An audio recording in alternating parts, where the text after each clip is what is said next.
Hey future GRE conquerors! Today I've got a quick vocab hack for you that's going to help you ace the verbal section of the GRE. We're diving into the word abate. Now why is vocabulary so important for the GRE? Well, mastering GRE vocab can significantly boost your score by helping you quickly understand complex texts and tackle tricky questions with confidence. Plus, a strong vocabulary is a lifelong tool that enhances your overall communication skills. Cool, right? Alright, let's break down abate. Abate means to reduce in intensity or degree. Think of it as making something less severe or less intense. For example, imagine you're studying for the GRE and feeling super stressed. If you take a break to relax, you might find that your stress levels start to abate. Or if there's a huge storm outside and the rain starts to abate, it means the rain is letting up. Here's a quick way to remember abate. Think of a bait. When you use bait to catch fish, the fish's hunger abates once they eat the bait. Silly, but effective, right?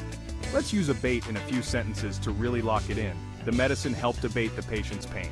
After weeks of negotiations, the tension between the two countries finally began to abate. In the face of financial difficulties, his enthusiasm never abated. Notice how in each sentence, abate is used to describe something decreasing or becoming less intense. So how do you incorporate this into your GRE prep? Make flashcards, use apps like Anki, and practice using abate in your own sentences. The more you use it, the more natural it will feel. And here's a pro tip: context is king. Don't just memorize definitions.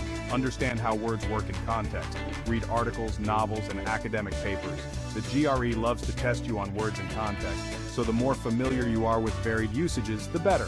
Remember, the GRE is not just testing your memory, it's testing your ability to comprehend and apply complex vocabulary. So, next time you come across a challenging word, don't freak out. Use these hacks and you'll find that your anxiety starts to abate. Alright folks, keep grinding, keep learning, and keep your eyes on the prize. You've got this. Hit that like button if you found this helpful, and don't forget to subscribe for more GRE tips and tricks. Catch you in the next one. Peace out.